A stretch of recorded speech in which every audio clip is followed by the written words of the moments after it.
मी आज शिवसेना पक्षाचा राजीनामा दिलेला आहे आणि राजीनामा देण्याचं एकमेव कारण म्हणजे त्या शिवसेना भवनमध्ये जी ती विशाखा राऊत उपनेता म्हणून बसलेली आहे आणि तिची ती एजंट रंजना नेवाळकर जी नाशिकची संपर्क संघटना आहे, सातत्याने माझ्या मागे षडयंत्र रचून मला मानसिक त्रास देण्याचा त्यांनी विडा उचललेला आहे आणि या जाचाला कंटाळून आज मी राजीनामा दिला।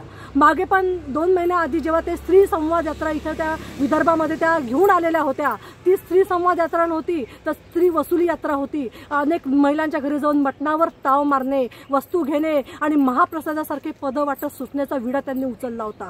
वर्षभरापासून माझं मानसिक खच्चीकरण करण्याचा प्रयत्न सुरू आहे। जेव्हा जेव्हा विदर्भामध्ये कुठलंही नेतृत्व उभं होण्याचा प्रयत्न होते तेव्हा तिचे पाय छाटण्याचे काम ह्या महिला करत असतात आणि माझ्या बाबतीतही तेच झालं। मी जर या विदर्भामध्ये एक चांगलं नेतृत्व उभं होऊ पाहते आहे, परंतु ह्या महिला षडयंत्र करून माझं मानसिक खच्चीकरण करण्याचा वर्षभरापासून प्रयत्न सुरू आहे। ती मनीषा कायंदे आणि मीना कांबळेने सुद्धा मला मानसिक खच्चीकरण करण्याचा प्रयत्न केला, परंतु त्यांचं अधुरं राहिलेलं स्वप्न पूर्ण करण्याचा विडा ह्या विशाखा राऊत आणि वसुली गँग एजंट रंजना नेवाळकरने उचलला आणि त्याचा परिपाक म्हणून त्यांनी आज ती यादी जाहीर केलेली आहे ज्यांच्याकडनं वसुली करत त्या घेत सुटल्या होत्या। आणि म्हणून आज सन्माननीय उद्धवजी बाळासाहेब ठाकरे आणि आदित्य ठाकरे यांच्यावर विश्वास ठेवून मी ह्या पक्षामध्ये आली होती आणि माझ्या कामाचं पूर्ण मी त्यांना पावती दिलेली आहे। मी त्यांना सिद्ध करून दाखवलं आहे की मी चांगलं विदर्भामध्ये शिवसेनेचं संघटन उभं करू शकते, परंतु आज मला खरंच वाईट वाटतंय की आमचे उद्धव साहेब आणि आदित्य साहेबांनी मला साथ देऊ शकले नाही, कारण आज लक्षात आलं की त्यांचं ह्या शिवसेनामध्ये काहीच चालत नाही। तर चालते कोणाचं तर फक्त ह्या वसुली एजंटचं